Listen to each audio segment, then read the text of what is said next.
I'm fucking pissed. So literally I just went into fucking settings, turned on connect account, recommended. Why did it fucking disconnect my account in the first place? Why did it fucking do that? It's not like, oh, you haven't been using this in a while, we're just gonna do this for safety reasons. No, there's no fucking reason why my account should have been fucking disconnected. Fuck you, OBS. Fuck you, Twitch. I I specifically made this music so my fucking lightly quiet or lightly loud anger sounds more fucking visceral than it really fucking is. Anyway, backrooms. Let's find some fucking creepy ass videos so we can, I don't know, listen to them. Creepy poster. I want some ancient ones.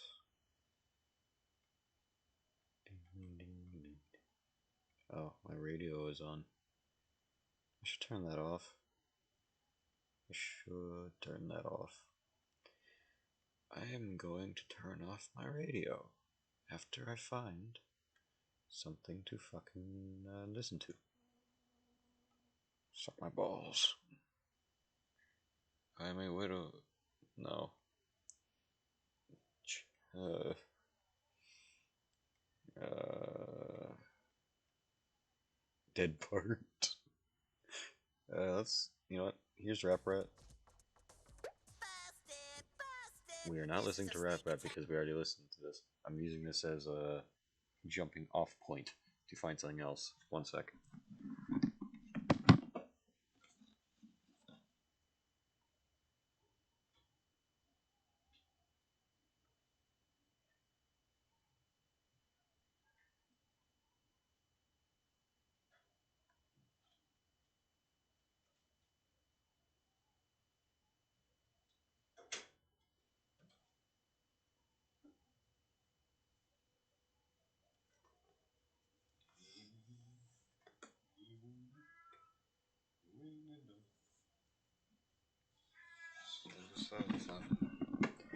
Bing, bing, bing, bing, bong. Let's find creepypasta. Oh, I remember this one. Meek. I remember this one's more sad than scary, but it's also really good. He sat at his computer, There we go. tongue licking his upper and lower lips in anticipation. A long-nailed, fat and grimy index finger clicked on the mouse at a dizzying pace. An observer might have thought there was an insane miniature tap dancer somewhere underneath the piles of filth that surrounded the man. However, no tap dancer could effectively practice their talent in this cramped and deplorable dwelling. The apartment smelled old. Old food, old clothes, old sweat and old urine. Older keepsakes from a time when Meek was a different man than the behemoth sitting behind the computer now, peeking through the places where the trash didn't take over. A narrow path wound its way around the dwelling, taking Meek to the vital places he needed to go when life interrupted. A path to the bathroom that was rarely used anymore, and another that forked 30 degrees to the apartment entrance. Others led into the kitchen and what might have once resembled a dining room. Another path ended abruptly in front of the bedroom's entrance, a ramp of filth almost reaching the smoke alarm above the doorframe. The high amount of detritus that formed those paths were momentums, showing the sloth of the recent past, an involuntary story from the ground up. Most of the bottoms of them were newspapers he used back when caring seemed to still be a second nature, to soak up the vomit and spilled beer. After the insulating layers of refuse began to accumulate, above them, however, the carpet became passé to his thoughts, an empty and flattened tampon box, whose corner jutted out from one of the disgusting hillocks near his computer, caught the corner of his eye. His wife, Marie, had left him about a year or more ago, but he barely remembered what she looked like. Even the dust and grime-covered picture lying face up near the monitor offered a view of the woman he didn't really remember knowing. She took their infant daughter, Krista, with her, as it became clear that Meek was quite incapable of anything besides playing his online games. He suddenly kicked the small mound of pizza boxes under his desk in frustration as his main game character fell to his demise off a ravine and into the pixelated lava below. The group he was running this dungeon with would undoubtedly boot him out of the group for his failure to keep up. He kicked the mound again, his long, yellow, big toenail piercing a hole through the box and into what he perceived to be the wall beyond. The pain barely registered at first due to Meek seeing that his internet connection had been terminated. He stomped his other foot into the moist and brown-coloured spot on the floor to his left. A pungent smell that he had all but become immune to ran through his nostrils. He glanced at his fractured toenail, now resembling the misshapen tip of a blooded spear. He grabbed the foot in pain and cursed the monitor before him, his game character, a skeleton at the bottom of the molten orange doom. He worked hard to get his game character to this point. Now this. Did he cut into the coaxial cable that supplied his internet access with his toenail? Did he kick something else? God damn it all, he shouted to the screen before him, a middle finger echoing what the mountains of garbage near him wouldn't let his voice do. He quickly stood, the crusty and stained seat cushion briefly sticking to his rear and bringing the chair up, and then down with a plastic wheel bang. Trying to think quickly for a solution to his connectivity problem, he made his way along the kitchen path, slowly limping to the telephone. He was surprised at how much he had been sweating. Was the AC broken too? He silently thanked his dead mother for the trust fund that she had left to him that sustained his living these past few years. He would call the landlady after the cable company. He became lightheaded as his overweight frame limped among the refuse and vomited into an empty cereal box before entering the kitchen, grabbing a dusty and half-full beer off what must be the dining room table.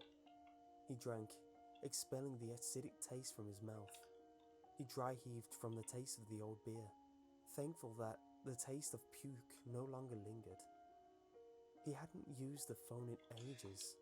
No need to, really. He used both hands to claw through some hamburger wrappers and matted paper towels to about where he estimated the phone to be. Several cockroaches scampered away at his touch, their surreptitious duties temporarily put on hiatus. He was correct in the assumption of where the phone should be.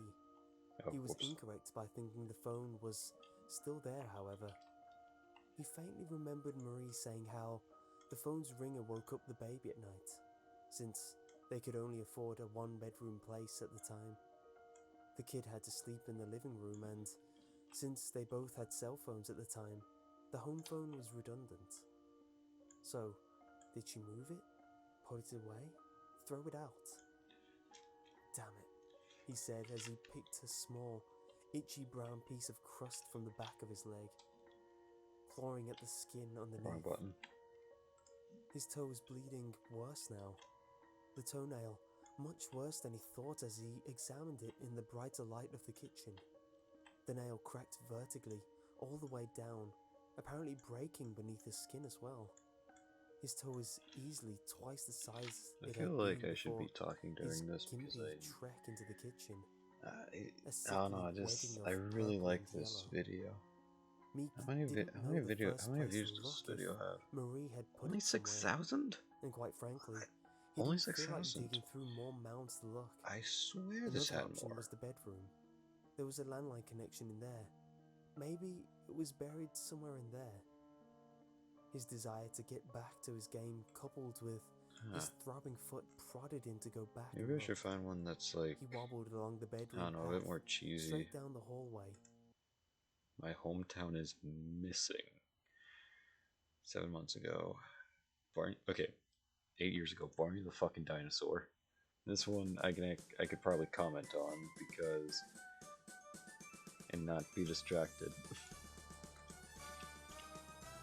Except I'm gonna be distracted because I fucking hate this shit. Something something. Don't get copyrighted. Something something. Da da da da da. I haven't seen Barney the Dinosaur for years because I'm a fucking. Did they play the whole fucking intro to this? Okay, it's disappearing. Thank God. Did you hear like? Were you guys or any of you guys around for when like? Everyone has heard of. There was like the whole talk about like despite its ridicule for being the actor who played like Barney the Dinosaur like swore at a kid on stage or like during a recording, including mine. And then allegedly it was like linked to the internet, but all those recordings were like fucking fake. A whiz for my age, and would tape every episode that came on in the morning before school, and would immediately play it back over and over as soon as I got home from school.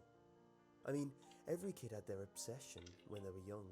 Some kids had Sesame Street, Thomas the Tank Engine, Teletubbies, Pokemon, etc. Teletubbies, oh god. I had Barney the Dinosaur. Anyway, nowadays I'm a bit too old to be guys know what watching it Booba by is? myself. But my excuse Talking to be about like watching preschool it is that stuff remind me of I that. have a son, Chris. Think of like Booba is practically Teletubbies, but on even I don't know more if it's fucking because crack. he knows I secretly get a little bit excited to relive a portion of my childhood. But he also loves to watch the gang solve their problems with high-spiritedness, friendship and good morals. Friendship and magic. For those who don't know, Barney and Friends is a friendly purple dinosaur who comes to life through children's imagination. This is real. Barney. He's real. Was later joined by I met him one day EJ and Riff, when he came into my room. Friends would prominently teach through I was songs 6 years and old. small I dance love Barney routines the dinosaur with so friendly, much. optimistic attitudes. His iconic theme tune was Barney as a Dinosaur, which is sang to the tune of Yankee Doodle. But his most well-known song is I Love You, which appeared in nearly every episode. That was Chris's favourite part. No matter how active he was during the dance parts, or how excited he was after one of the children's problems was solved. Whenever that song came on, he was on his knees right in front of the screen. He was on his knees praying to the. Barney. He was on his knees praying to Barney the dinosaur. Was serene to me. A collection of happy memories that will be with me forever. Sadly, it didn't take long to eventually blast through all 14 seasons of Barney and Friends. It didn't help that due to a hiatus during season 13, season 14 was actually just hand-picked episodes from previous series, essentially making it just a set of reruns. Lame. After Chris had watched them all and rewatched the episodes he liked, he innocently asked me for the next series. I was disheartened. I'm sorry, my sweet summer child. There were no more. Why the dinosaur died back in 1952. But his children are. He is never coming back. He had an understanding that shows just ended. So he began crying. It wasn't the simple crying of a child falling over and bumping their knee, or because they couldn't get what they wanted. It was tears of heartbreak. And in turn, this started to hurt me as well, knowing that this is breaking a part of his innocence as a child. So, without thinking, I told him I'll do some searching and find him more. He was used to waiting, as finding each series usually took some time, and he understood what that meant. I had no idea what I'd do, but for now, he was settled. Now, there are a lot of helpful sites and a few forums which I found with a few searches on the internet. And after looking on the Barney Wiki, which I couldn't believe existed, I found a small trivia section which had the fact: from November 3rd, 1997 to April 2000, all of the Barney and Friends episodes were encoded with signals that enabled the Actimates Barney doll to interact with the program. I didn't even think that kind of technology existed, I must have not heard of it because it was done after I was a child and before Chris was born. Technically. How it works is, if you had the TV pack, you could plug it into your TV and link it with your Microsoft Actimates Barney doll. Once linked, Barney became a viewing buddy who would watch the show Did they just say and Microsoft? interact at certain segments. Hang on. TV and link it with your Microsoft Actimates Barney Microsoft. doll. Once linked, not Barney not like buddy Hasbro or fucking and interact Play at certain School. segments, Fucking Microsoft. either when it was aired or In the certain 2000s, encoded Microsoft. videotapes. People think like, Quite oh, a Xbox clever was little like their device. biggest achievement, or like I Windows thought fucking if I got this Chris, it would Windows give him XP. a whole Nah, new experience fucking to watch Barney his dinosaur. favorite show with Barney himself. Something I never had as a child. Hell, I didn't even have a Barney plushie as a kid. My parents were the type Any of you guys who always remember said they couldn't Weird Al's afford it parody? whenever I asked Elmo's for got a anything. gun. So, with a What plan was in my it? head, It was like I set my time there's to like a find very a working big Actimates trend doll, a TV in like pack, ancient YouTube and the compatible episodes called like for Evil my son to Barney or watch. like Evil Emo, where people just like took. Now, instead of just watching Barney and Friends What on the fuck PBS, is- you can interact with Barney on PBS.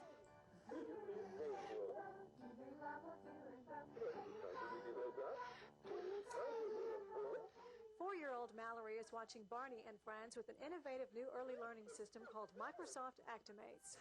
Wait, it is Microsoft? What the fuck? Actimates Interactive Barney acts as a co-viewer, reinforcing and coaching Mallory through fun, educational lessons. Actimates Interactive Barney also responds as an early learning partner with CD-ROMs on a PC or encoded videos on a VCR. She always watched Barney by herself anyway. Okay, but now she goes and gets the character, and the that is two of them pretty watch it impressive together, technology. And they count together, and they're I didn't know singing, technology like that dancing, existed. moving I remember, around, so it's what was it, like the 2005, 2004 Batman cartoon?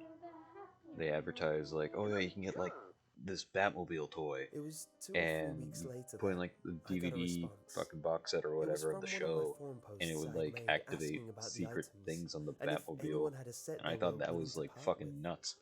The going price was relatively high for a toy almost 2 decades old. I guess others might have had the same idea as me. But I was more tenacious. I wanted this for Chris more than anything. Picturing the look on his face after he receives this was the thought that made me very pushy, and I managed to get the set I wanted at a very good price. The man was surprisingly excited to have sold it, which was strange because he could have asked for a lot more and sold it just as quickly. He didn't live very far either, so I met him in front of his house where he was waiting for me, and we walked behind his clean white van. It looked almost brand new, and went on with the transaction. I gave him the money, and he pulled out a box and even carried it to my car, which I thought was rather nice. We didn't exchange many words. His clean My white mind van. was preoccupied with He wanting gave me to some rush candy home as a and show bonus. Chris. He had some As soon as I sweet got home, treats in I his shouted fucking for Chris. left I pocket. must have shouted a bit too loud because he came to me slowly looking down, as if he was in trouble. I explained everything I'd been doing online and pulled the box that I hid behind I the found doorframe. Barney. He's real. Was the happiest moment of my life. A mixed feeling of accomplishment and perseverance, seeing my child's face light up with such bliss. Wait, A look of pure joy. this guy's Like this he guy's was a in parent? world I thought where this was like a sadness cousin or didn't some shit. exist Okay, at all, this changes which everything. is a wonderment to itself. It really sticks with you after you witness a moment like that.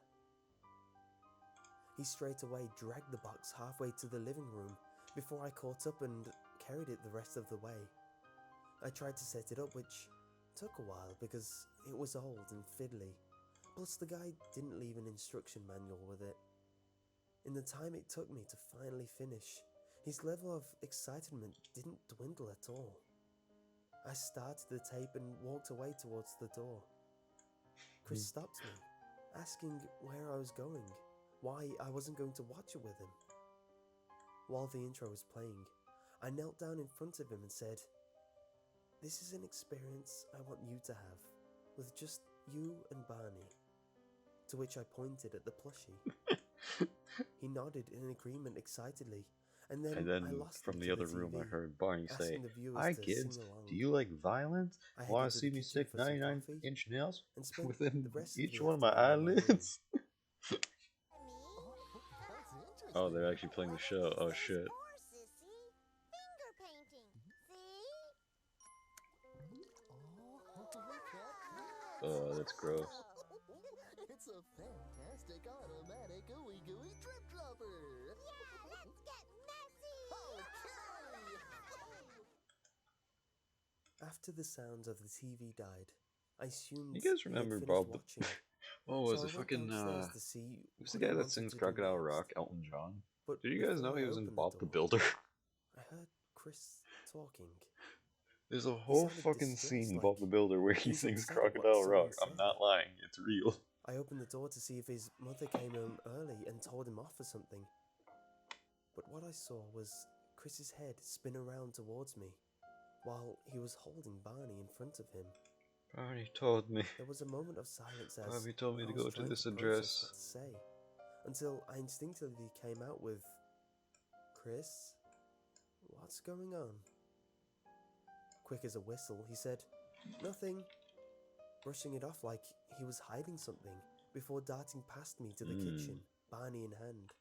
Barney I told just stood there, trying to see if Barney he had broken gave you anything a in the room before fun way to make I heard slime. Chris from the kitchen asking for my help to pour him a drink. I would make I was I would suspicious, but say the ingredients, seeing but nothing out of the ordinary in the the living punchline room, is that it's I napalm. obliged to Chris's request and left. From then on, whenever I'd return to Chris to check up on him while he was watching Which the was a real show, thing that happened. I opened the door. Some But girl he on must have always TikTok heard me coming because wanted to, was as like, soon "Oh, as I here's a new peeked in, inventive way of making he slime," stopped talking, and sit down from whatever position it he got was taken in, down and because placed himself that's how you make upright napalm. in a formal manner. There was no use in asking what he was doing because he'd always cover it up. And I say cover it up because I know he was up to something. Kids are terrible liars. He brought that Barney doll around Kids with him are fucking everywhere stupid and told him faggots. everything he was doing. If he was away, as soon as he was with his doll again, he'd harp on and on about his school day. It was relaxing to hear this because I from wanted to then, hear I about knew he my was other probably friends. hiding the fact that he believed Barney to be real. Most likely thinking He's that real. I'd think it was weird or He's tell him stuck to in the stop TV. if He's he gonna told pull me through. It's like that scene in Poltergeist. We had a good relationship, so I thought he'd know better that I wouldn't do that. But he's at the age Son. where keeping secret invisible Barney's friends not was real. normal. So this gave me peace of mind to let him continue. My parents told me I did the same when I was his age, so he probably did Santa it for Claus me. is not real, and Jesus It did was not during happen. the end of term break from preschool that he really started to religiously watch the show. Despite whether the episode was compatible with the Actimate's technology or not, he still watched it with Barney. The toy had built-in phrases to say things like, "I like watching TV with you," which I thought was clever. So it was understandable that he'd continue Okay, using that's the doll funny. when it was not needed. I just got reminded. When there was quiet There's like parts this of the weird show, I could hear Chris interactive talking thing, to Barney. and it's like an old I had a Beavis and frog in my Butthead throat like hearing toy how or whatever innocent they he could plug sounded, into your like TV, Barney was actually and they would commentate there, like, right next to him. "This rocks her, this sucks, But something change the weird channel," moment, like shit like that. as I was listening in from the top of the stairs, Like, I can't get out of my head. Just I thought I imagine heard Barney the a deep dinosaur saying voice like of another person. Beavis or Butthead's fucking voice, like, Shocked, I "This is instinctively cool. ran downstairs and This stormed the sucks. living room Change the to see channel." Chris, Hey. startled, holding his Barney doll. At the time, I regretted ever doing that. During dinner, Chris told me that Barney didn't like me anymore, which crushed me. Barney I doesn't felt like like you. I should have left She him told- to whatever he he told was me. doing, but I couldn't explain what I He heard. told me to and take if out I the told silver anyone, Nerf I'd gun. sound way too paranoid. After that, Chris almost seemed to avoid me. He obviously couldn't cut contact with me since I was the main one who was looking after him during his break from school. He needed me to do remedial tasks that a 3-year-old couldn't, like fetching him a drink, and grabbing his Barney tapes from the top shelf. But I definitely noticed he spoke to me less. He never told me what Barney said, even if I asked. Never told me what he was thinking or anything like that. At the end of his school break, he had cleared through the 3 series I had, which was compatible with the Actimate style, and other episodes in between as well. During the last day, me and his mother sat him down and explained he couldn't stay up past his bedtime anymore because he had to wake up early for school again. Disgruntled, he agreed and went to his room like we told him. He interacts with this television show through a unique animation How technology long is developed this? by Microsoft that will make 26 its broadcast premiere on PBS. 26 minutes, wow. The program is broadcast from your PBS member station with an encoded signal. It's read by a special decoder transmitter hooked into the VCR connected to your television set. The transmitter then decodes the data and transmits it to a wireless receiver in the body of the Actimates interactive Barney. Let's watch this show together and look for 10 puzzle pieces of my favorite things. Jeez. The first day for school, That was like cost a lot. he woke up tired. That is some interesting fucking No kid wakes up for school sprightly after interesting fucking more tech. relaxed sleeping pattern. But after That's the the word 7th tech. time, then Technology. the 14th time, we started to wonder why. So one night, I told him to go to bed at his usual time. I waited down the hall from his room, camped down on a chair, Imagine if this and kid turned. patiently sat there to see. You ever seen the what video happens. of like that one really waited tall an hour, kid nothing. that like walks into the I room waited and then 2, he's like, nothing. "I want you to get the But fuck after the out of 4th, here! Get out of he my came out, room!" rubbing his eyes like And he's like he had 8 feet just tall. woken up. When he walked out, I saw he was clutching his Barney doll as he slumped downstairs. I crept to the edge of the balcony, waiting to see if he walked into the living room to start watching TV, ready to catch him in the act. This would be Instead, the he walked perfect out the front explanation door, as to never to why be he seen was again. so tired. But what happened next completely threw me off. Instead of heading right towards the TV room, he turned left. I saw him approach the front door, reaching up to the latch and turn it. Why was he opening the front door? Was he going to go outside? Before I could find out of parental anger, I shouted at him to stop before thumping downstairs and grabbing his arm. Wait, what time? Hang on, did it say what time he was doing this at? Why would you? This kid's 3 years old. Why would you just let him open the door by himself? Why? Like, obviously you were yelling at him, but you were just gonna let him like open the door? Like, the fuck? I looked him in the eyes for a few seconds with a stern look to show him that I was serious. After intimidating him, I calmly came out with, "Son, why did you unlatch the front door?" He told me to. Fear in his eyes, a look you get when you know you've disappointed someone. His eyes started to water, his lips started to tremble as he slowly blurted out, But Barney told me to do it." I knew it. In a fit of anger, I swung my hand and smacked his bottom. I What? wasn't mad that he opened the front door. I wasn't mad that he was awake way past his bedtime. I was angry at the fact that my own son lied to me.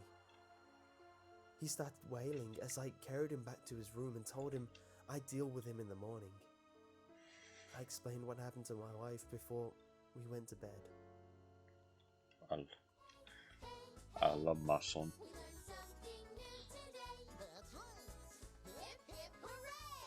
Okay, I gotta. Hi, 6 people.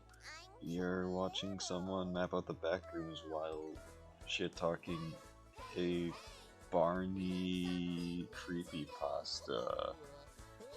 I am very just dumbfounded at the moment.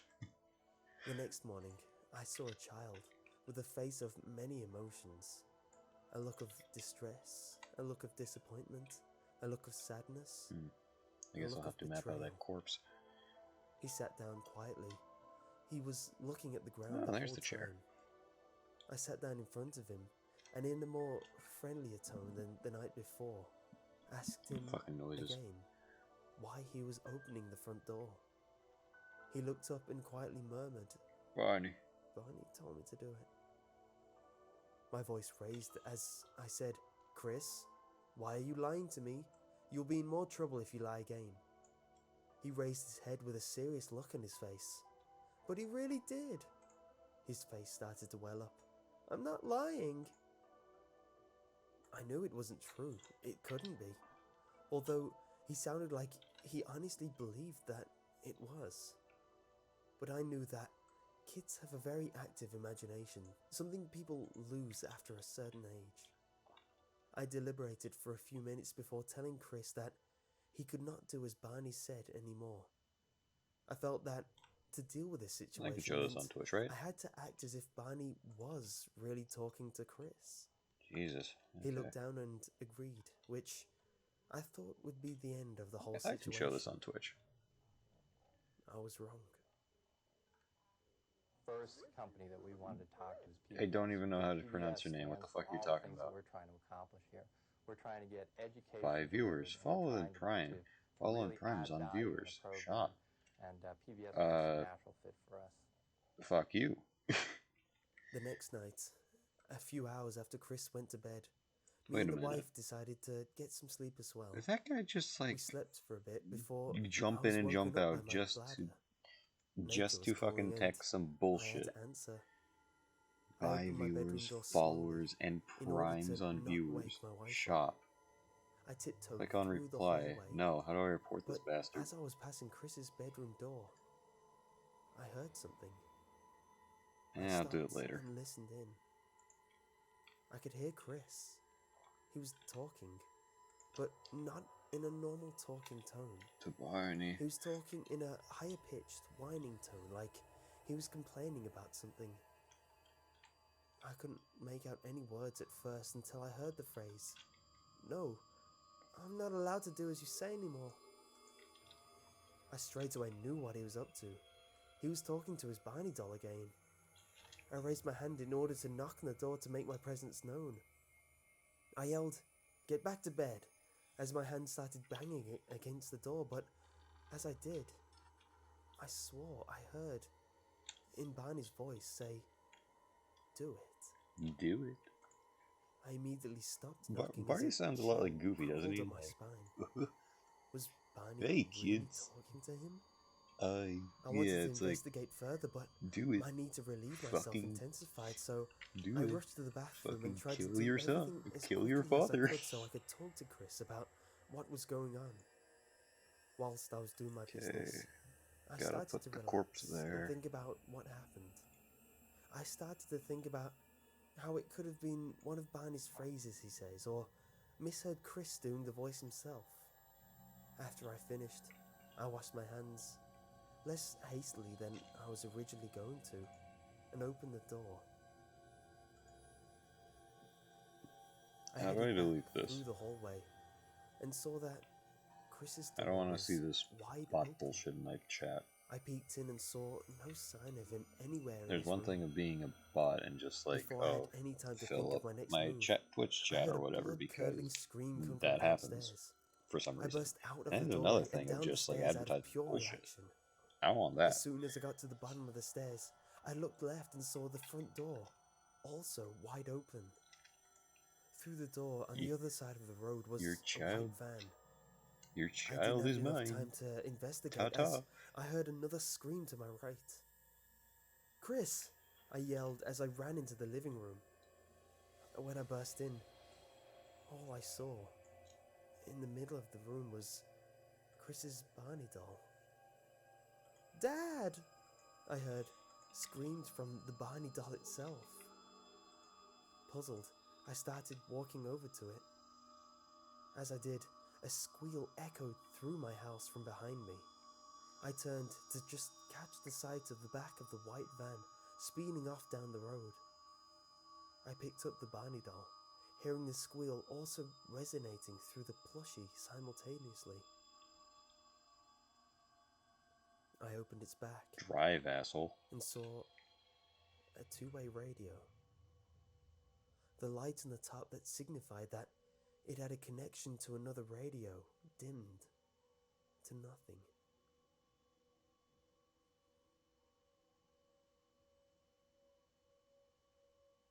Okay, so your kid got kidnapped, and You can always count you're on not having gonna. a fun day when I don't give two shits. The mother and father are still looking for Chris. That's what it says at the end.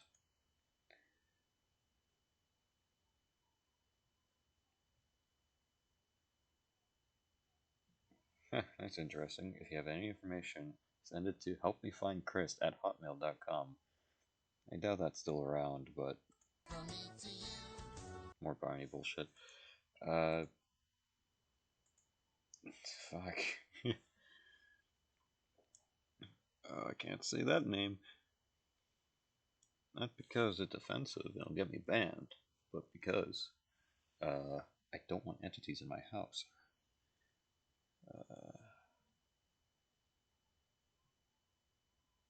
If you see this man on the other side of the road, don't drive home. 8 months ago. Too new. Pen pal, no. On a hill, no. The thing in the backrooms, no. I was hired by Disney to cut the hair of the dolls because the hair grows yearly. No. Took a job as a fire lookout in the strangest set of rules. I had to follow step 1. Don't open the well. Step 2. Feed the bushes. Step 5. Don't sleep at 3-2-A. I don't know. Barney the actual dinosaur. Barney's real.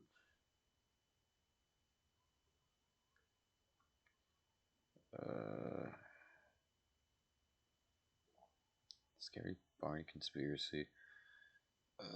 Any good creepypastas? Any good creepypastas that are like ancient?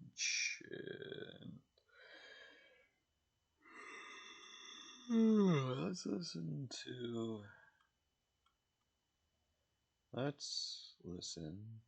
Oh, here's another one. It's called Winnie the Pooh. Let's listen to that one. Ever since Noah could walk, he loved exploring. I looked the other way for a second The and Mickey turned Mouse back costume. to see Oh, Noah let's watch that one after perched that. high on the counter, giggling uncontrollably as he reached for the decorative cookie jar. Noah, you know you can't have cookies before dinner. Get down from there. I'd casually make my way to our kitchen counter That and sounds set him back fucking to the like floor with classic his like toy spooky fire bullshit. trucks and fighter planes. Wherever you could find trouble, you'd also happen to find Noah. About his 3rd birthday, Noah became infatuated with Winnie the Pooh. I always enjoyed the old Pooh Bear myself as a child. The and I was old glad Pooh that my son gained myself. interest in him. Play Pooh, Noah would shout. He had been watching the same VCR tape of the adventures of Winnie the Pooh for several months. I watched the same tape as a child, and I felt the overwhelming feeling of nostalgia. It brought back heartwarming memories of my youth. With his 4th birthday arriving, I decided I would try and get a Pooh toy for Noah. I searched Walmart. Nothing. Dollar General. Nothing. Even going to local garage sales. Nothing.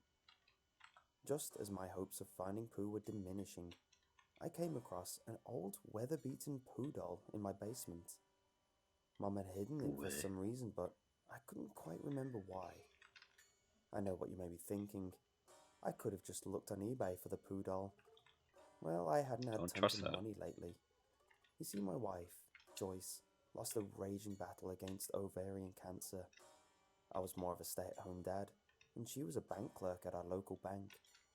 Money didn't come easily in the first place, but now without her, I've been working odd jobs around town, trying to pay the bills and put food on the table. We have a dead wife. I crept to Noah's and a Pooh room. Bear.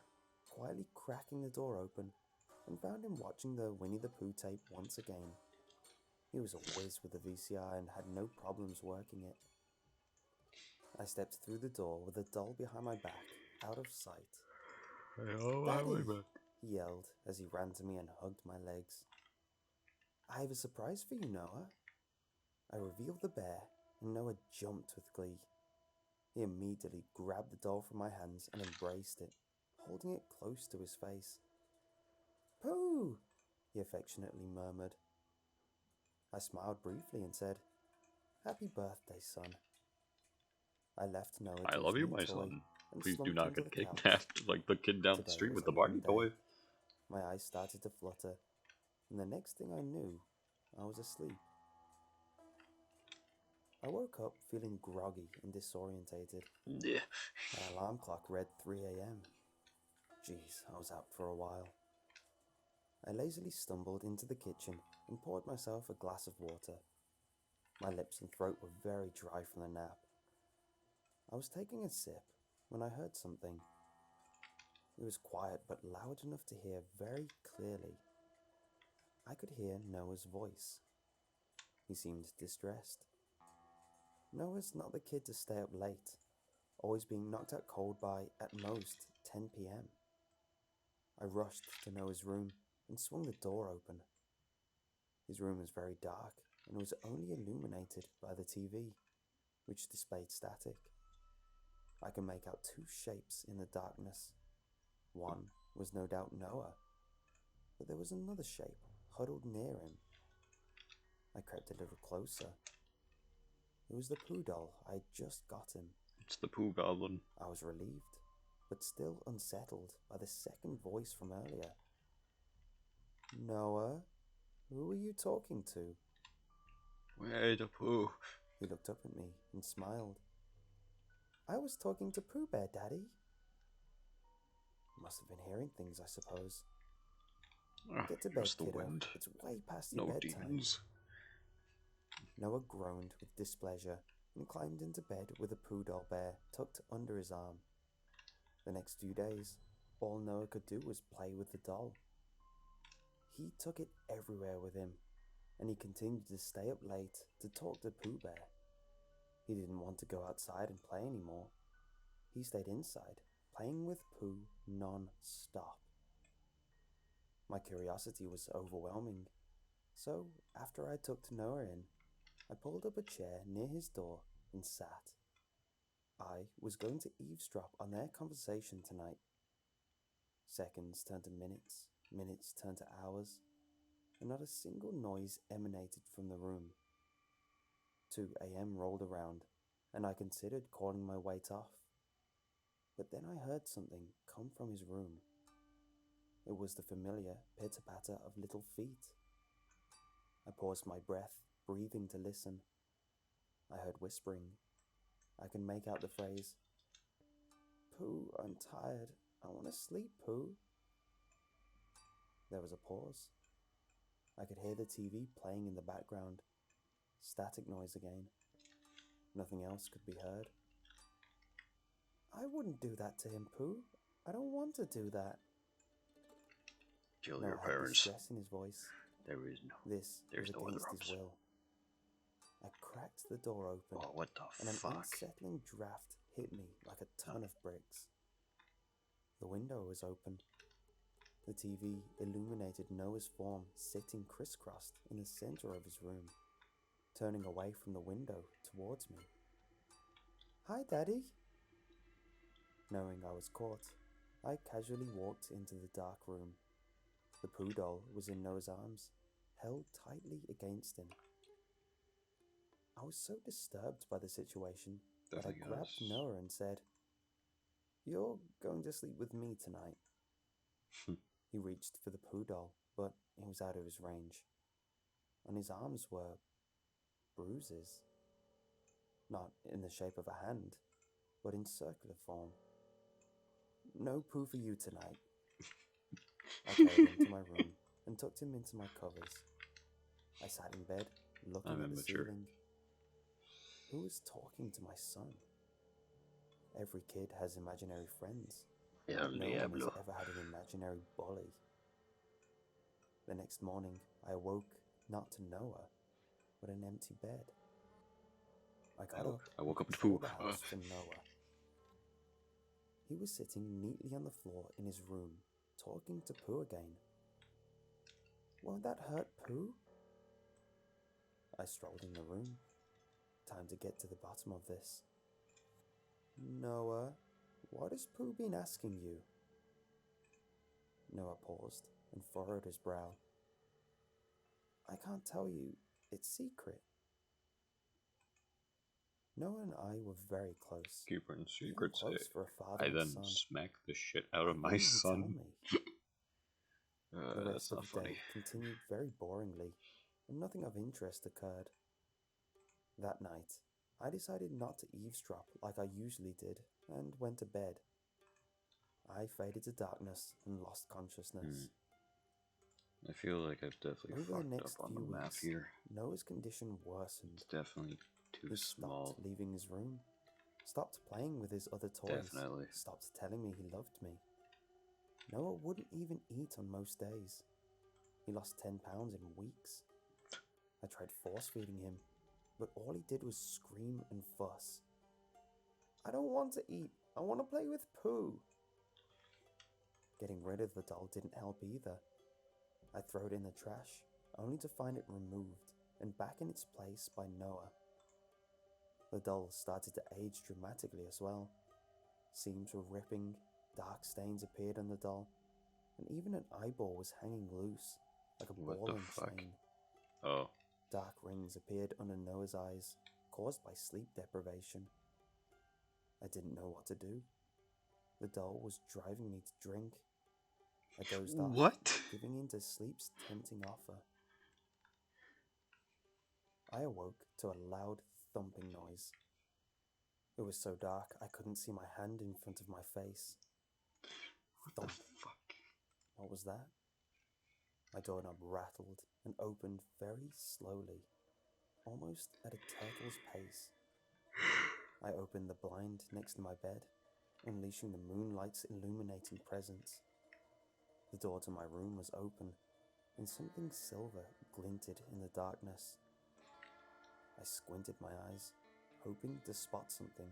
The fuck is this cowboy music? At that moment, the glint moved. It was moving towards me.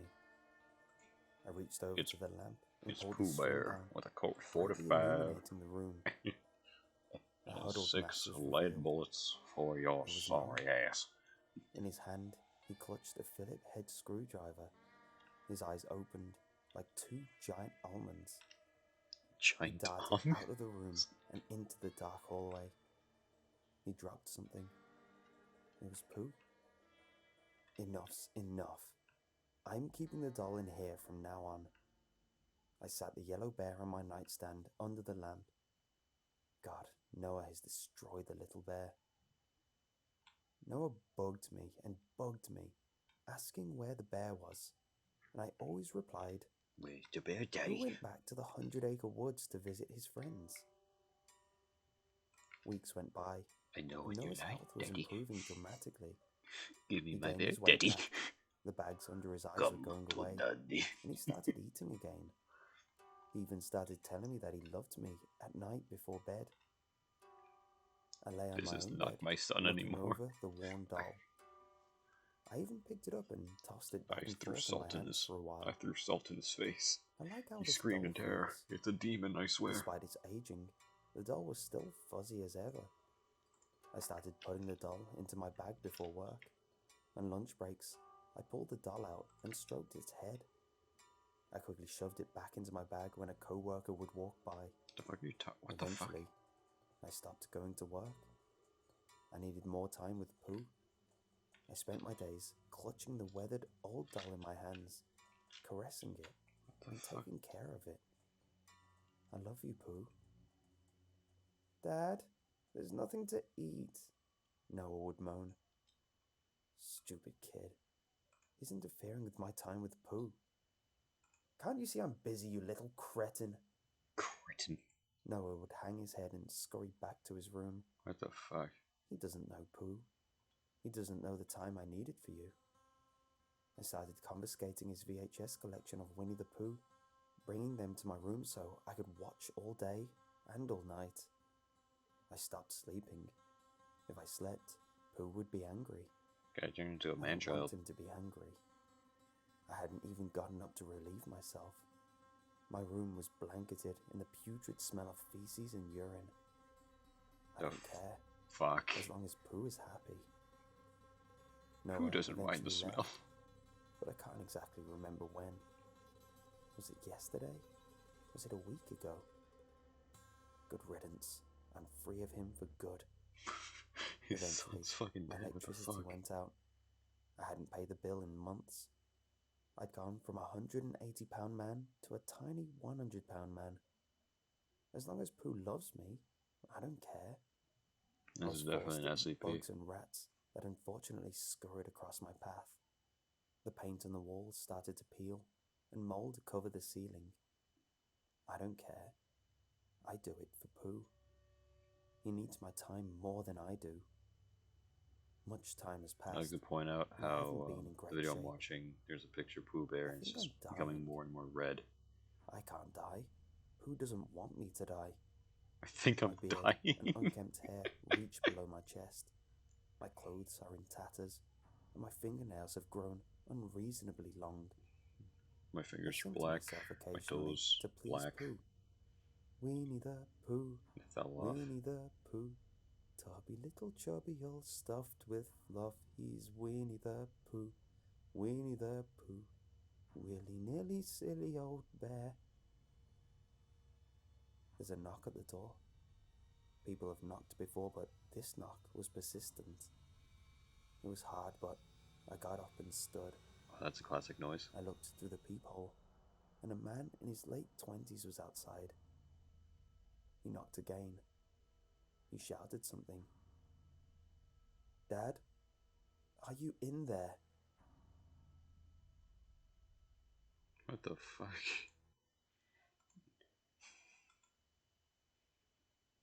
So somehow, this guy survived 20 years without doing anything. So he turned into like some weird Disney fucking Winnie the Pooh monk. Covered in shit. Okay. Pokemon Death Snap. That sounds funny. Oh yeah, Rabbit's Creek, because that one actually sounds interesting.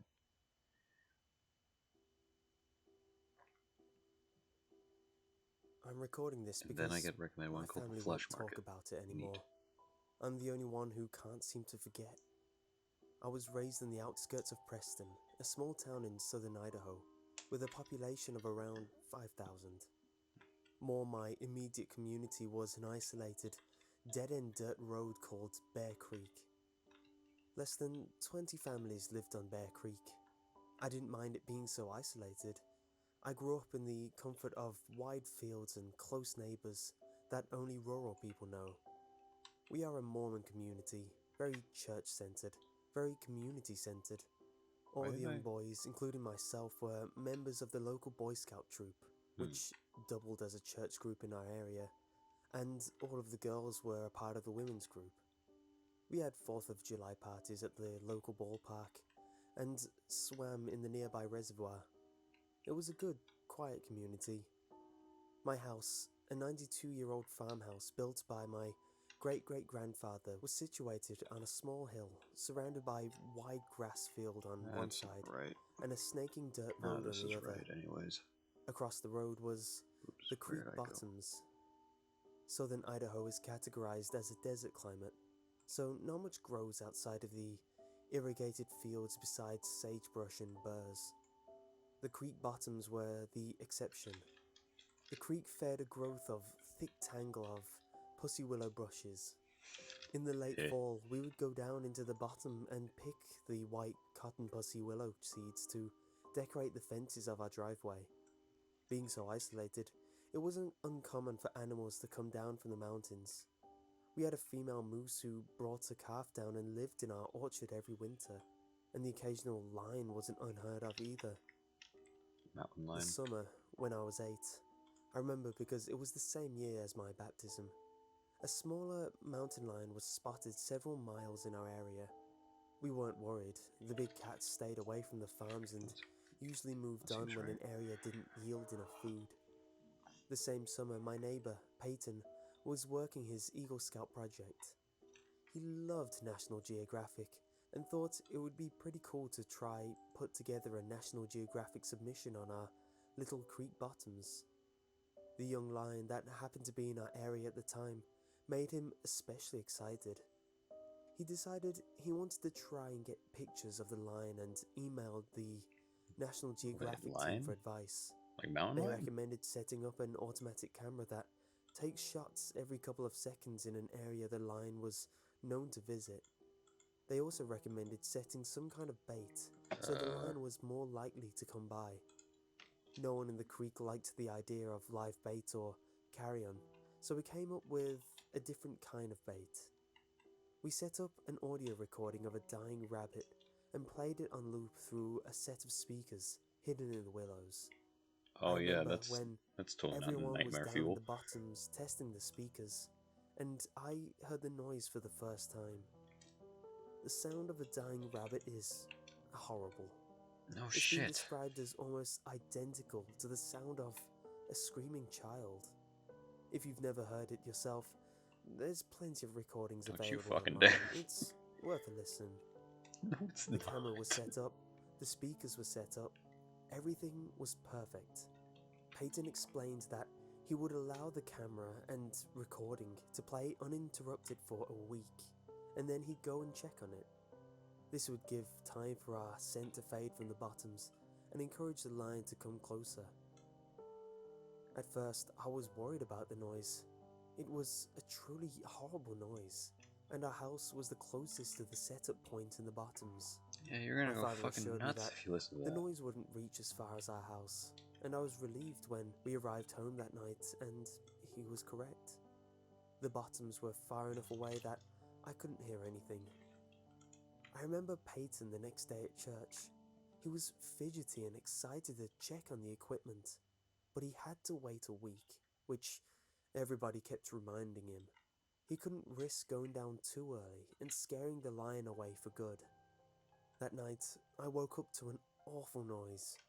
I sat, ramrod straight in my bed, with my eyes wide in the dark, hands clutched so hard, my palms bore the indent of my Isn't bad that fingernails I'm for completely hours distracted. after. I knew that noise. It was the recording of the rabbit. What the fuck? It sounded faint and far off, like it really could have been coming from the bottoms, but It moved that fucking was closer, impossible. didn't it? Because the recording had been going on all night the previous day, and I hadn't heard a thing. I didn't sleep that night. I was too scared to get out of bed and wake up my parents. The recording played over and over again. I had the loop memorized. In the morning, I stumbled into the kitchen for breakfast. My mom and dad were sitting at I the don't know kitchen why, but I table. just imagine They too had it dark sounding. rings under their eyes. I hadn't been the only one who heard it. My mom convinced that the equipment must have been broken. She wanted to go down to the bottoms to check it out. It's like Dad 10 refused. times as loud. He was a kind, gentle man and didn't want to stir up any unnecessary drama. He was sure there had been a strong wind last night, and the wind carried the noise farther than its natural reach. It's not how He it told works. us to listen. We did. He was right. We couldn't hear it now. We forgot about it and went about our daily goings. The next night, it happened again. I stayed up in bed with my back to the wall. The screaming was even louder than before. But this time, something was different. It Goes was up on the lower window. pitched than I remember, and the parts of the loops were slowed down as if the recording were warped in places. At times, Oh, that's the always loop a good did not sign. loop naturally, and instead picked up at a random place in the middle. My mom didn't mention anything at the breakfast table. Both her and my dad seemed tense. The third night, You just I gotta go mustered up the to it. courage to stand beside my bedroom window and look out into the yard. For a moment, I stood, rooted to the spot. My hands shaking no matter how hard I clenched them. I'm having deja The vu, and that's not a noise good thing. settled in through the cracks in the window. Crap. I watched the outline of trees in the yard, perfectly still. Not even the slightest breeze stirred their branches. My mum announced that she would be going to visit her sisters in town the next day. How is this map too big and too small at the same fucking time? She invited me to come along, but I was a daddy's boy at heart and chose to stay with this him is at the right. farm. I can't make it any smaller. We began to hear the noise during the day too. I was drawing with chalk on the sidewalk when it happened. My shoulders tensed and the hairs on the back of my neck prickled. There was only one scream, a short, high-pitched one, and then the recording fell silent. It happened again several times throughout the day, but never the whole loop, just clips from it. Later that evening, Peyton's dad came up the driveway on his four-wheeler. He said he was looking for their dog, a sweet yellow lab who'd been missing since that morning. Dad said he was sorry and that we hadn't seen her. Dog's dead. I stared at him, silently begging him to mention the recording, but he didn't. He was a quiet man after all. He didn't want to bring up any unnecessary drama. Mom stayed away the whole week. Dad and I didn't sleep. By Saturday, the screaming could be heard constantly, though it seemed to have deviated from the familiar loop entirely. I didn't recognize any of it. Jesus. Sometimes the screams were thin and long. Other times they were hardly more than growls. Once, while my dad had been heating up meatloaf for lunch, the noise rose into such a rancorous din that he dropped the plate and it shattered. I pressed my hands over my ears where I sat at the table and squeezed my eyes shut, but it didn't help. The noise it's a sound, through the dumbass. cracks of my fingers and pinched my throat and rattled in my ribcage. The din lasted for a whole minute, then fell silent. Dad was shaking. That was the last we heard of the noise that day. Peyton came by Saturday evening to ask permission to cross our road to collect the equipment. He was so excited. I watched him disappear into the creek bottoms with a sense of tired relief. After the equipment was gone, it would all stop. I couldn't wait to get a full night's sleep. Not a minute later, I spotted Peyton coming back up from the creek. I was confused. It had taken us much longer to set up the camera and speakers, so I'd only assume it would take just as long to collect. Okay, I'm genuinely curious. What's the fucking catch here? Like, what's the plot twist? My breath stilled when Peyton came closer. He didn't look right. His eyes were wide and his face pale. Something wet dribbled from his chin onto his shirt. Later I realized it was vomit. My dad caught him before he fell and demanded to know what had happened. Peyton couldn't speak. He just cried. We called his dad. I looked after Peyton as both my dad and his dad went into the bottoms. They were gone a long time. When they returned, their faces were grim, and they smelled funny. I noticed red on my dad's hands. I asked what was wrong, but they brushed right past me and immediately called the police. Oh god, it was an actual fucking child, wasn't it? I sat on the couch as a blur of neighbors and police officers swirled around me. At one point, an officer placed something on the kitchen table and left. I looked into the kitchen curiously. It was the camera from the bottoms. I wish I hadn't looked. The camera was a little banged up. Tiny scratches and dents covered the plastic casing. When I lifted it, my hand stuck to the plastic. Something tacky and odorous covered the screen, but it turned on fine. The next set of photos were normal, just the pussy willow cast green in the glow of the night setting. As I continued to click through them, they quickly became strange.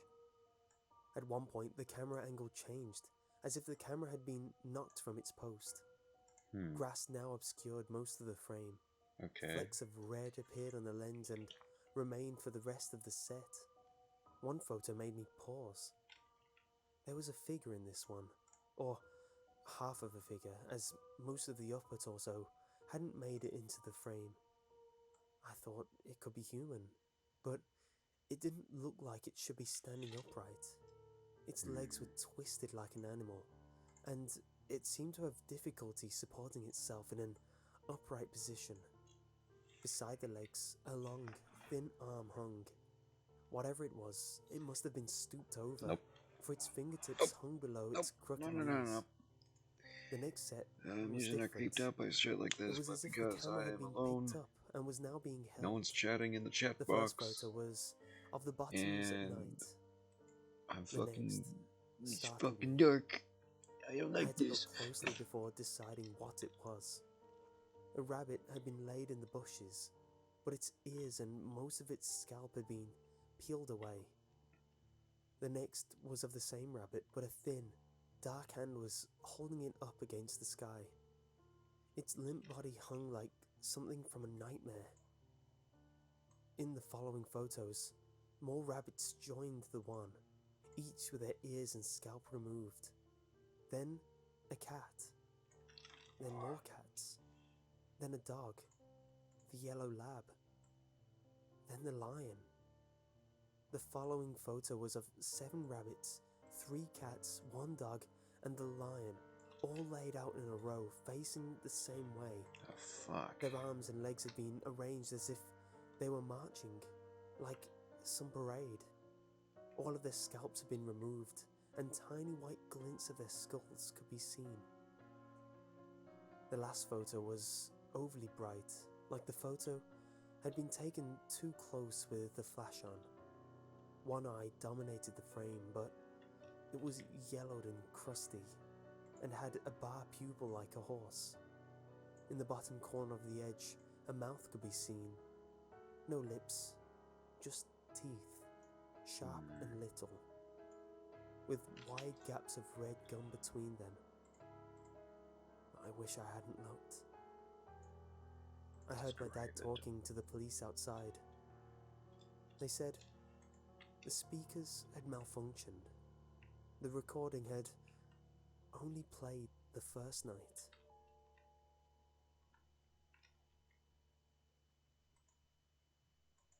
Fuck.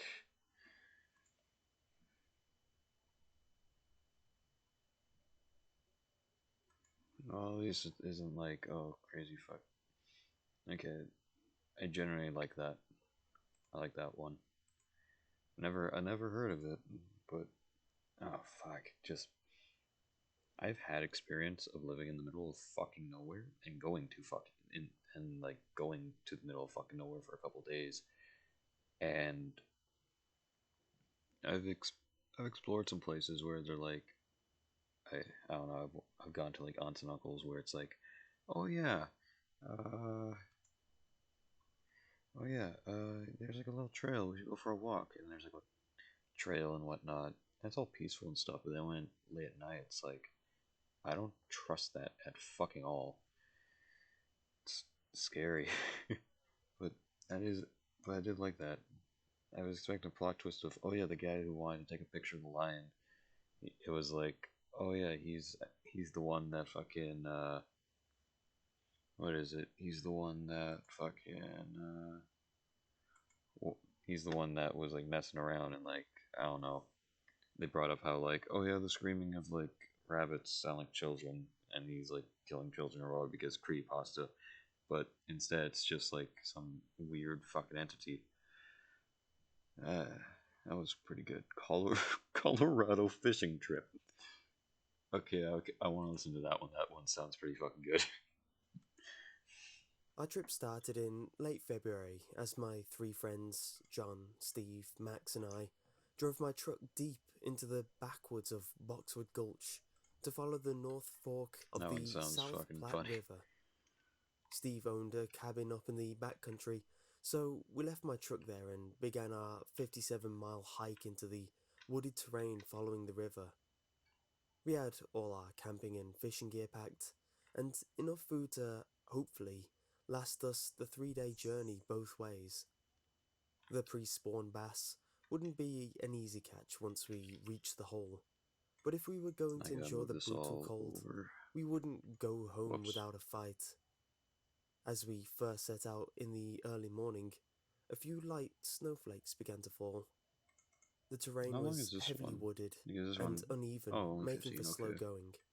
But the cool mountain air rustled through the trees, and sunlight streamed through the canopy, making the snowflakes glint and shimmer as birds chirped overhead. He used to make It was going to be a near-perfect trip. Ask Reddit posts where it's like, oh, what's like the scariest things that you've encountered? The weather it was had really been before slowly worsening since we left. It was kind of but it was before only he then that got into we realized how bad it had really gotten. Iconic voice. The snow was number whipping 15, around us in a blinding that flurry voice, as it was the wind more howled. just The crooked, you could still mangled trees hear creaked like his and voice, swayed violently, like his number 15 almost voice, threatening was to more snap in like two. number 12. The ground had already accumulated a 12. good 6 A inches story of on snow. Reddit was found where It a was man about was midday, driving home. but the sky was Like it was black. it was less like And I don't mean dark due to the ever-intensifying pronounced, storm. I guess that's the word. I mean that in between the gaps in the clouds, I there am was not paying attention no to this gloom, story. just solid black. None of us really made a note of it, as it was hard to notice through the thick cascade of snow and the limited visibility. After continuing our hike for some time, however, it became all too apparent that something was wrong. In addition to the sky, we also realized that there was nothing in the distance. There should have been some mountains or something like there had been in the start, but no matter which way we turned, the world only seemed to extend 50 or so feet around us. Then Fog. it disappeared into the blizzard. Oh. It was nighttime now. That's different. Or at least it was dark out. My watch, however, read 2 in the afternoon. As we walked forward, new things slowly came into view, but everything behind us disappeared, and although we could progress further, we couldn't seem to double back. Once we left something behind us, we couldn't reach it again. Steve had forgotten his lighter a little while back when we stopped to eat, but when we tried to turn around and go back, we were greeted by a wall of snow and fog impossible to see through. Our flashlight's beams these guys didn't are in penetrate Silent the fog. Hill. They stopped as they hit, as if it was a physical wall. Tendrils of vapor danced across the indistinct surface, and the grey void behind it seemed to extend to eternity. Because my brain Curious, likes to fuck with me when Steve slowly reached out and moved his hand into the fog. I think. His I think I'm fingertips scared. disappeared, Probably. and then his whole hand vanished into the haze. We all stood in disbelief, pulled in, dude. looking at the wall, Never which to be was seen again. impossibly by tall M. Night and Shyamalan, extended there's like as far as we could tentacle see. monsters. There was no real gradient to it. Things didn't fade into the distance. There was just a clear line where the wall began, and nothing visible beyond that point. We were making a note of all this when Steve muttered something. "What was that?" I asked. He stammered. "I can't feel my hand." He said this slowly, as if realizing it as he said it. Puzzled, he retracted his hand slowly, and then screamed. His glove was shredded, almost disintegrated, and his hand looked like it had been forced through a wood chipper. Deep gashes revealed white bone underneath, and what fingers were left were stripped clean. Fuck. We all panicked. Oh god, this is bad," Max shit. cried. Steve simply clutching what was left of his hand and hyperventilating. We had to get him to a hospital, or he would certainly bleed to death. But we were almost a day's walk from Steve's cabin, which was already remote enough. We were all frantically checking our phones for a signal when the worst happened. Steve fainted. His eyes closed, his legs buckled, and he fell forward into the fog. Yeah, None of us noticed at first, but when we finally did, all we could see were his legs protruding from the mist. We immediately, without thinking, rushed to pull him out. Yeah, it's just a We torso. grabbed his legs and strained to drag him back into view. Before we even saw him, however, we immediately regretted doing so. Torso. We somehow knew what we would find. The thing we dragged out was not Steve. Not anymore. All of his skin was cleaved off, his ribcage ripped open, Oh, with the Jesus entrails Christ. spilling Okay, out. that's worse than just a And his torso. face instantly burned into my vision, becoming an after-image that haunts me to this day. Not merely because it was horrendously mutilated, not merely because his eyes had been torn out, leaving only empty sockets, but because it smiled at me. What the fuck? A big, wide smile that started small, but the gashes in his face allowed it to literally stretch from ear to ear. Max screamed and shoved Steve's mangled body back into the fog. He pushed him ran back as in. fast as we could, the only way we could, deeper into the woods. Just as before, the snow and fog parted before us, but swallowed up everything we left behind. As we ran and ran, the scenery around us began to slowly change. The trees surrounding us were now withered and dead. Turned The to grass metal was and rust. flattened and Welcome bleached to Silent white. Hill, motherfuckers. In fact, everything around us was lifeless and dull. Colours had all but disappeared, leaving only shades of grey and an intensified feeling of loneliness and death. Guys, I shouted while I ran, not daring to stop for a minute. We can't turn around and go straight back, but maybe we can circle around to Steve's cabin. Then we can get to the truck and then get the hell out of here. Get the fuck out, dog. John and Max nodded their heads, and we turned 90 degrees right and continued running. Eventually, we ran through what appeared to be a herd of deer, all of which were laying on the ground. You think? Grey and lifeless, hacked to pieces. Blood soaked the snow-covered ground. As we ran through the herd, dodging corpses, it was not hard to notice that their dead, lifeless eyes seemed to follow us. When we felt confident that we wouldn't be doubling back on ourselves, we turned towards Steve's cabin, towards safety. We ran for at least another hour.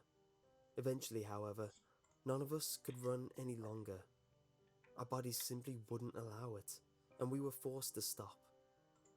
After some time, Max, John and I managed to get a fire going despite the snow and damp tinder. We hoped that it would bring some sense of warmth and security. Not with all that shit going on. We were wrong. Yeah, no shit. The flames were bright orange hue, bleeding some colour into the grayscale world. It clearly did not belong, nor did we. The longer the flame crackled and popped, the more we began to hear something, distant and quiet at first, but slowly growing closer, louder and more numerous. More fucking pissed. A chorus of blood-curdling wails and moans soon filled the stagnant air around us.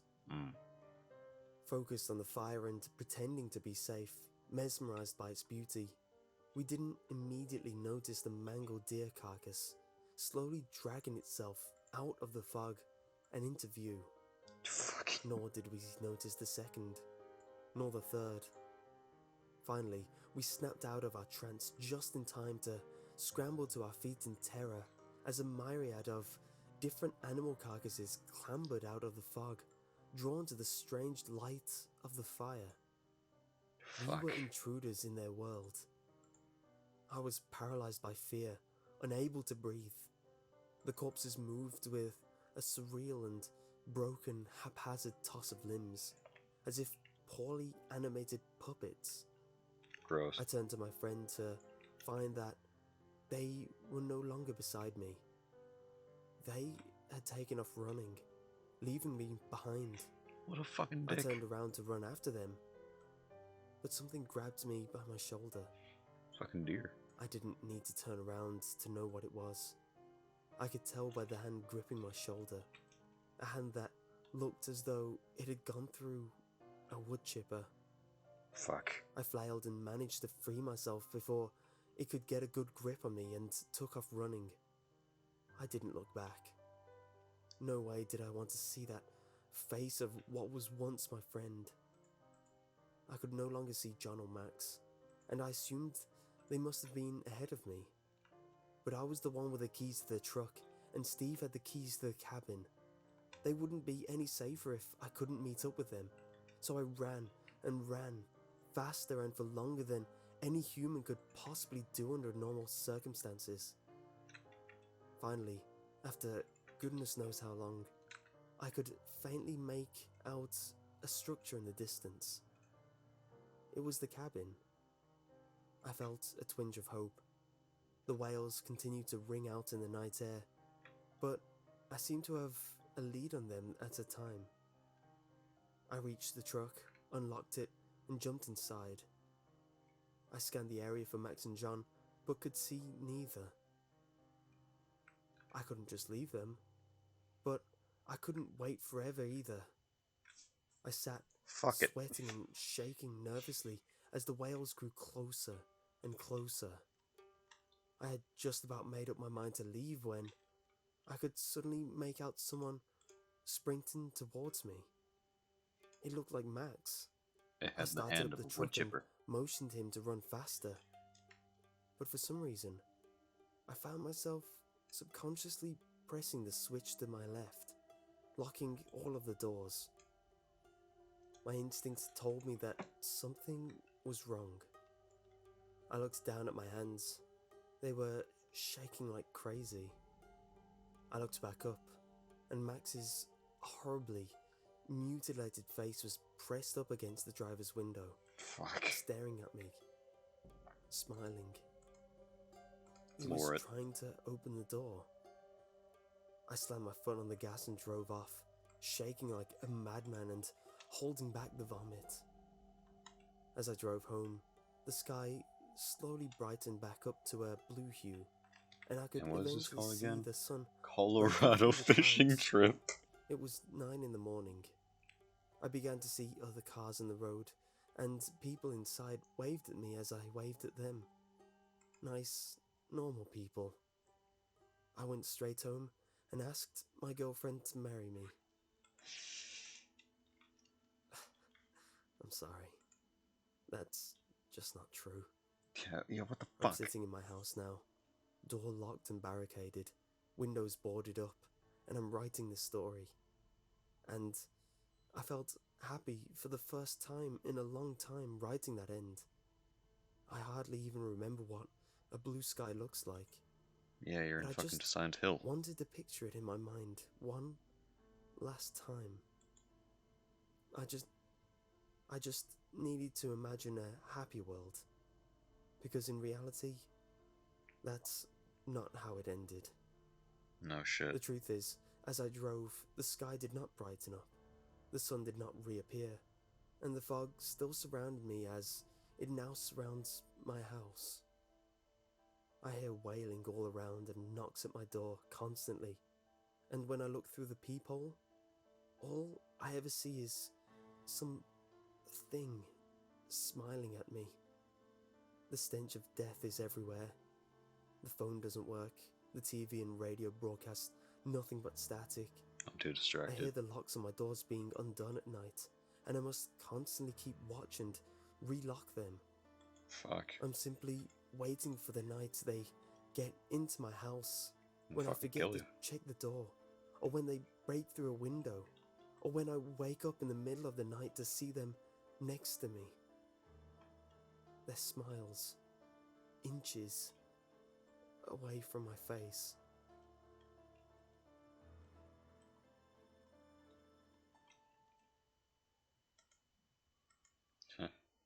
Now I kind of want to play some shit from the fucking Silent Hill soundtrack because that reminded me of it.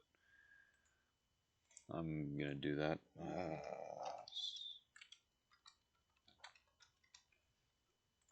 Boom. I fucking love this song. This song's great.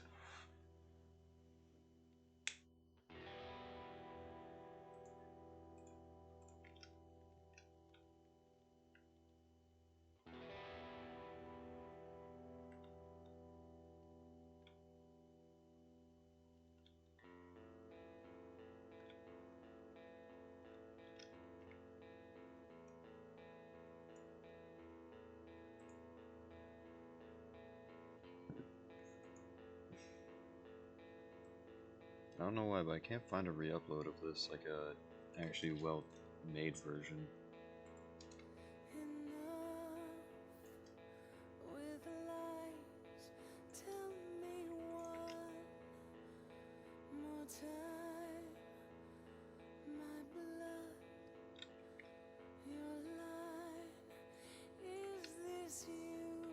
There's the corpse.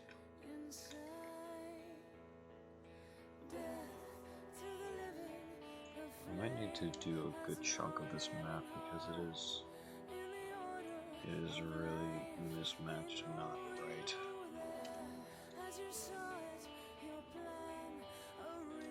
Because these should be wider, but I just can't make them wider.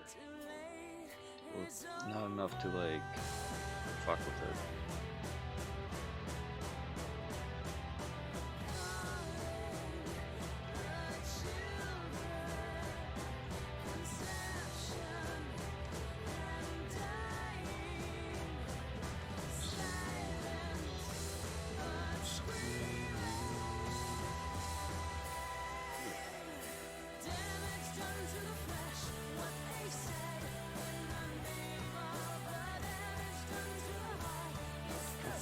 How far does this fucking go?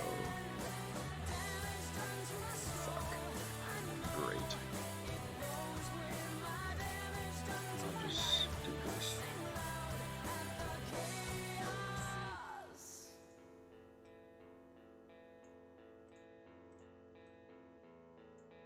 Move that up even more. Where is my tool? There it is. Okay, I should be here. Wait, hang on. Where's the corpse? I'll use that as a marker. Okay, corpse. Okay, 1, 2, 3.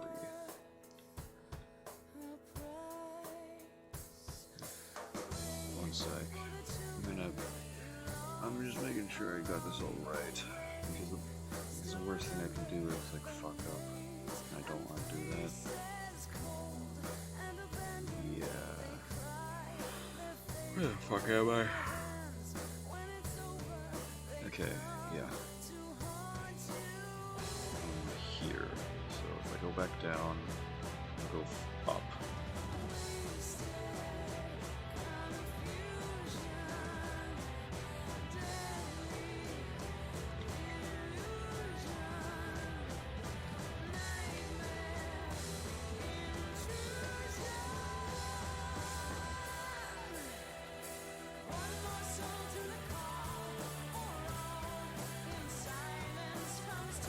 Fuck.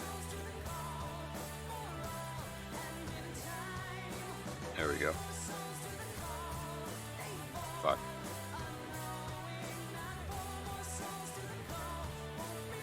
There we go. I feel like I haven't really done much because I've just been fucking distracted by creepypastas.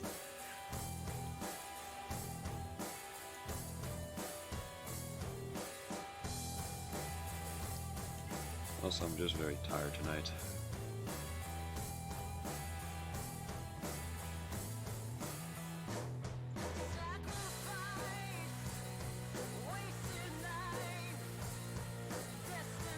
Whoops.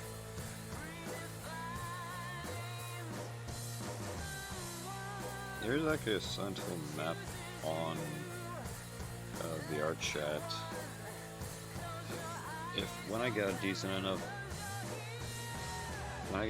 enough computer to actually stream VRChat in VR, I would 100% go to that world and explore it, because I've been there before a couple times, good amount of times actually, but I haven't fully gone to the map.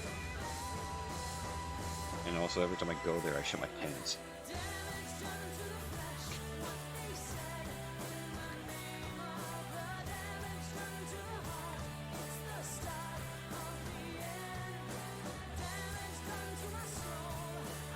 Alright. Now I can pull this back down.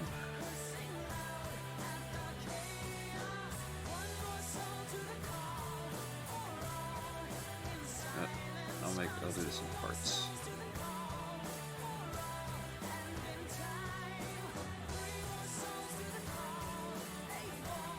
Alright.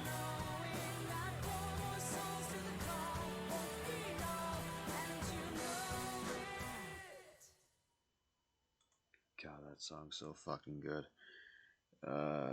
Back to creepypastas, maybe. Not really sure what I should listen to.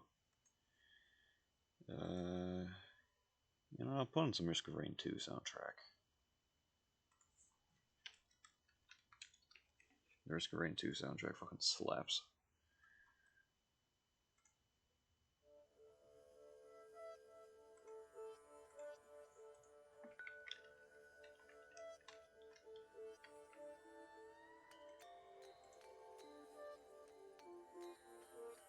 It also has somewhat of an eerie vibe, so it matches what I'm doing.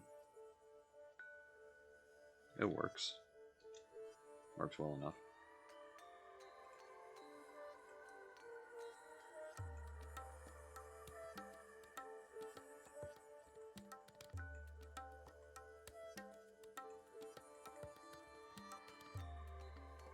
It's like a mysterious vibe. That's what it's going. That's what it sounds like.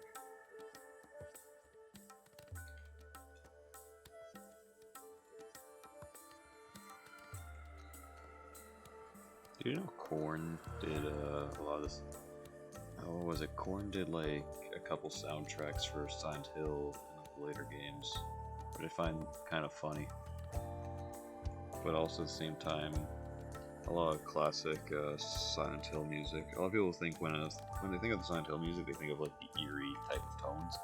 But surprisingly, a lot of the fucking soundtrack is rock, and it works very well.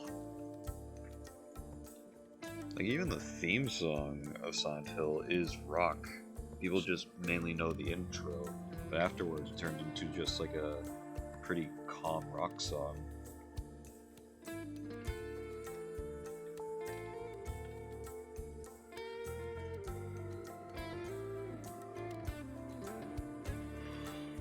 Okay, we gotta go backwards now.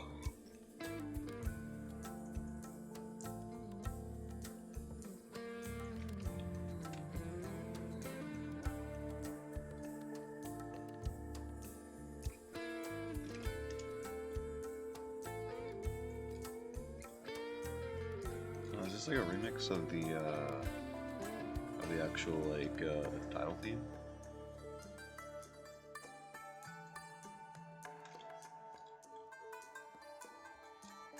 Risk of Rain 2 is a fun game, and I streamed it once in the past, and I would totally stream it, but I feel like I've just kind of done everything. Like, obviously, like, technically I haven't done everything, but everything that, like, interests me, everything that interests me within the game of Risk of Rain 2, I have done. Actually, I haven't defeated that secret boss. That's something I could do.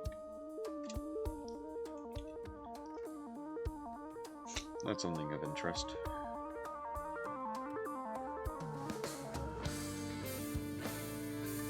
Also, this fucking soundtrack slaps.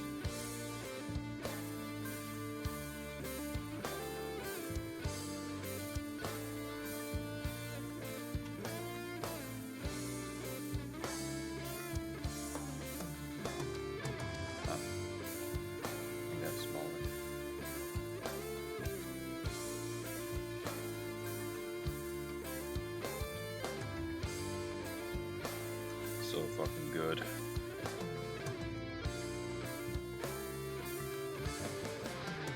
Hello, all 10 people. Jesus Christ.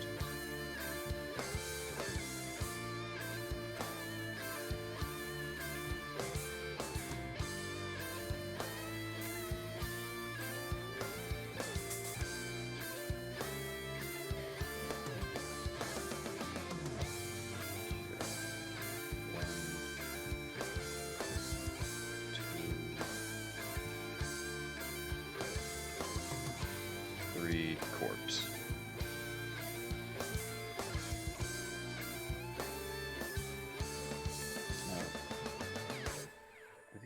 same size? Really? I swear this is longer. Or am I just insane? I swear it's longer. Where is it? If anyone's alive in chat, can you please tell me if this wall is the same size or longer than this wall? Wait a minute. Yeah, I'm just genuinely insane. God damn it. Okay. I gotta fix that. I know an easy fix.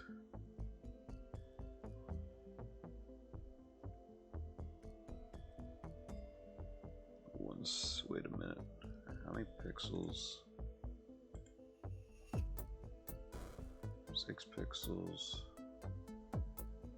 6 pixels. 7 pixels. Okay, yeah. All that has to shrink. All this has to shrink down. Before I do that, I should pull this down. Wait, I didn't do that. What? Wait, was it like that? Fuck. Did I fuck things up? Hang on. Okay, no I didn't, thank God. I just gotta reconnect this.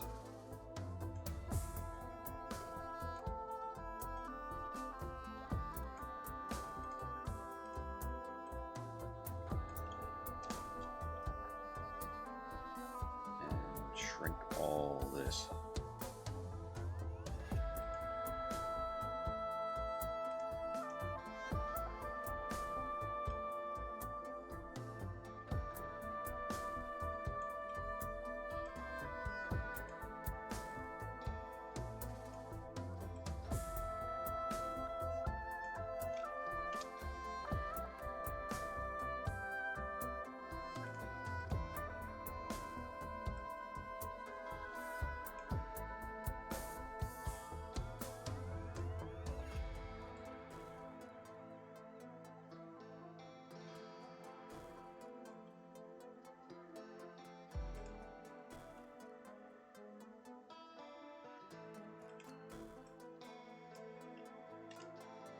Oh, whoops. There we go. I gotta fix that, or maybe not. Yeah, I don't have to. Shouldn't have to.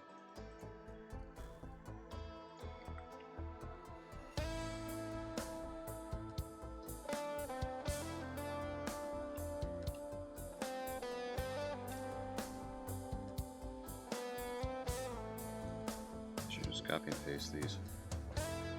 They're practically the same.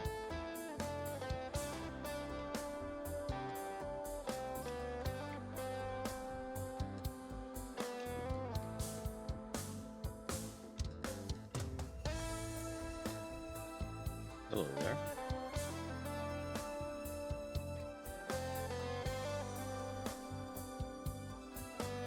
Huh. I'll be dealing with you later.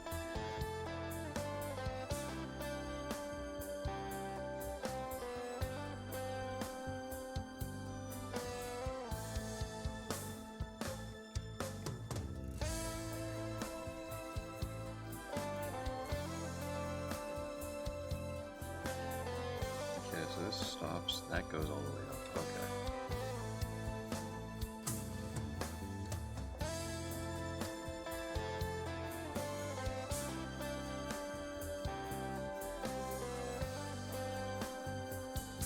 This is cheating.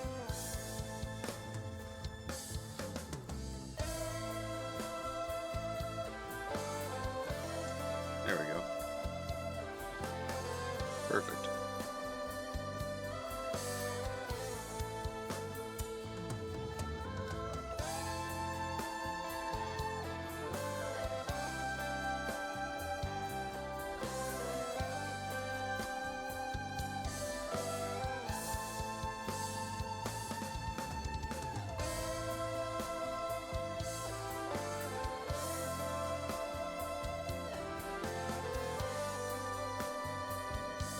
Please do not if I didn't fuck. No, nothing seems fucked yet, so far. But, oh god. This room is just pain. Just don't go in this section of the fucking map. This is the corner of the map, basically. Just don't go over there. There's nothing there except for a questionable wall of the map, an actual map of the back rooms down there, and a corpse, and a chair. So this part of the map just sucks. That's all I know. That's all I've found out so far from mapping it out. It just sucks. There's nothing of interest.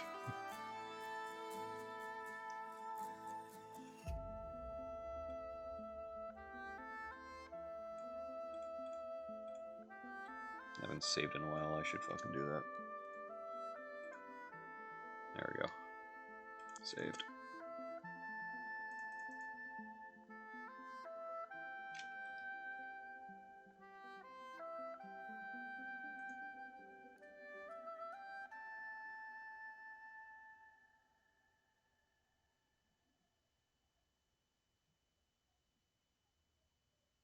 I would like to say hello to the 11 people who are enjoying the, just, I don't know, placing blocks and mapping out the back rooms. Also, I'm lost again. I kind of did 360 and got dizzy. No, I know where I am. I recognize this formation. Technically, you can squeeze through that, but that's a little secret. It's gonna be a secret, aka me being fucking lazy, not wanting to fix that.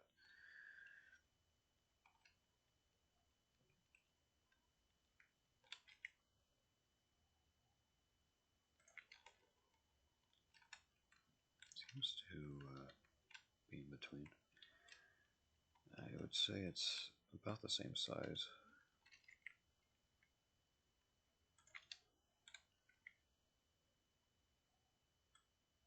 Fuck. Don't do that. I gotta play some music.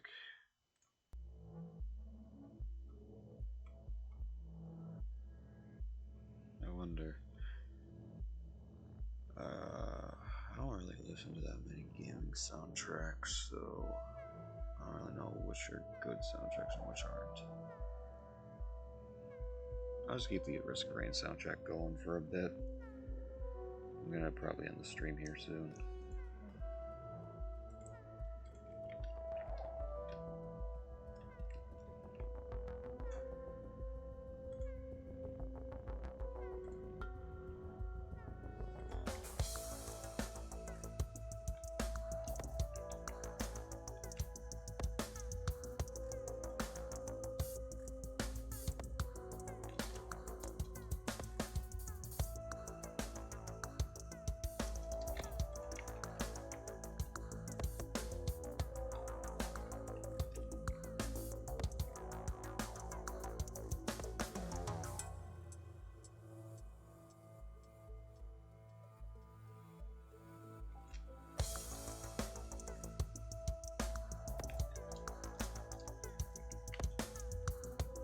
This is the same size, right?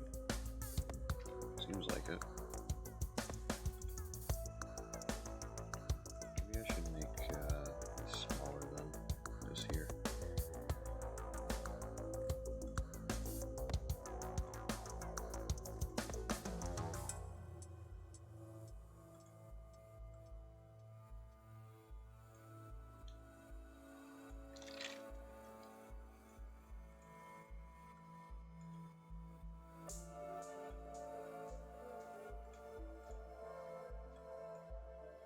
This shit's haunting.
guess I will have to deal with you.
Once I map out the area around that orb, I'm probably gonna call it. I just gotta find something to listen to. How about this? The fuck is this?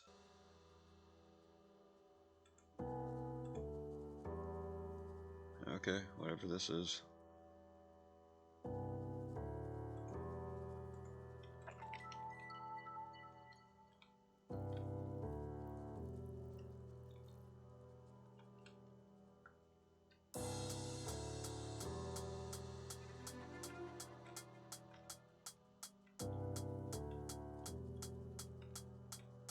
I don't like that. It doesn't like me. No, for a fact. Maybe it does like me. That is a bit.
Push this over a little bit.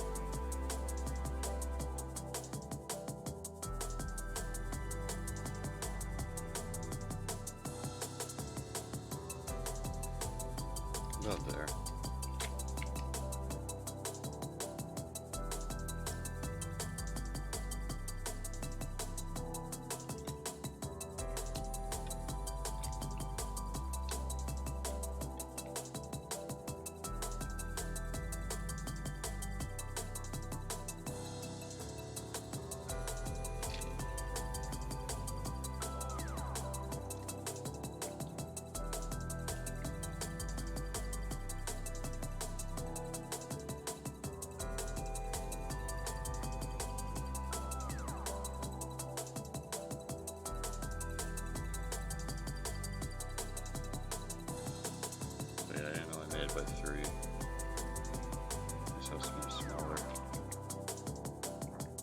does it.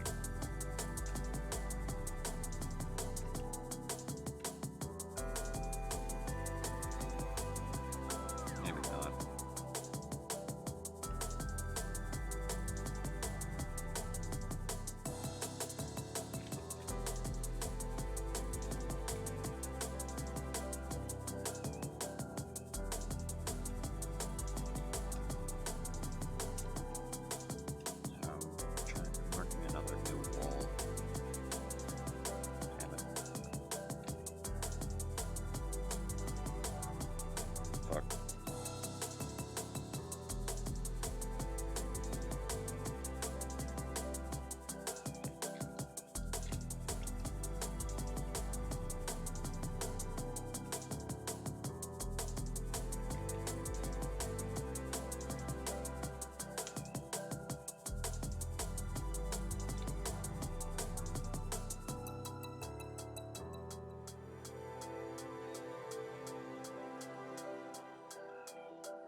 Oh, couch.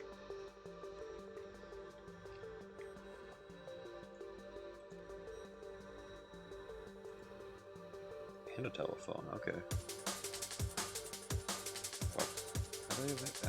How big did I make the couch? This drum and bass is fucking loud. How big did I make the couch? 4 blocks. Okay. There we go.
Kind of forgot.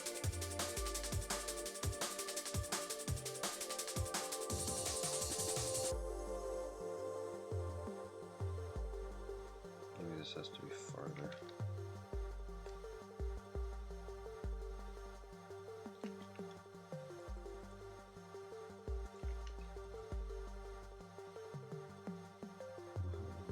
Yeah, that definitely has to extend farther.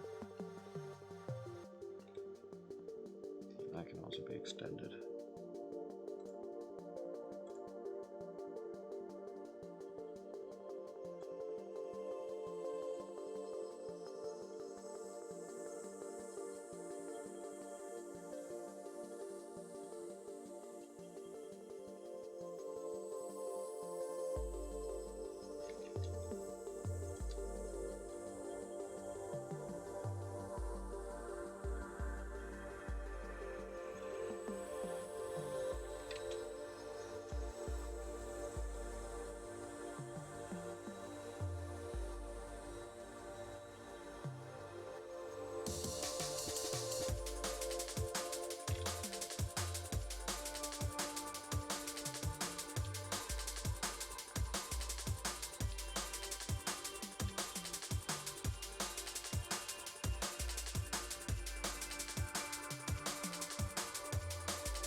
could easily just move that over, move this over.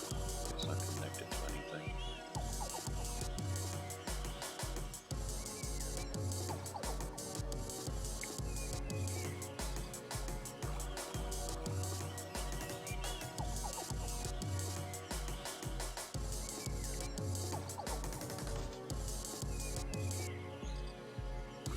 But then fuck that up.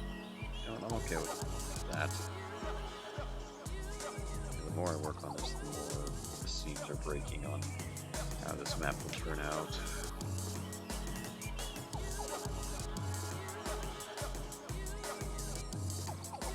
But I'll work out the kinks when I get there.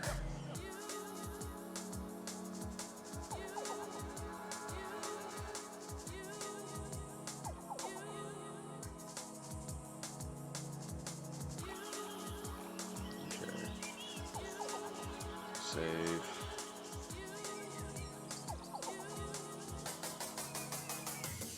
Well, I got all this done, even though this was fucking just annoying. I was more distracted this time around by. I was way more distracted by just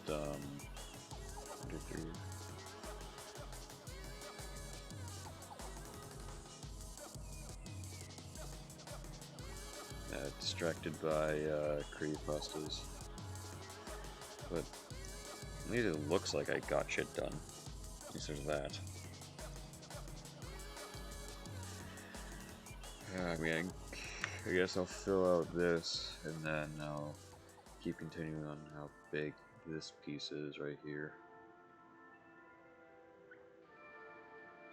Alright. This is where I'll call it.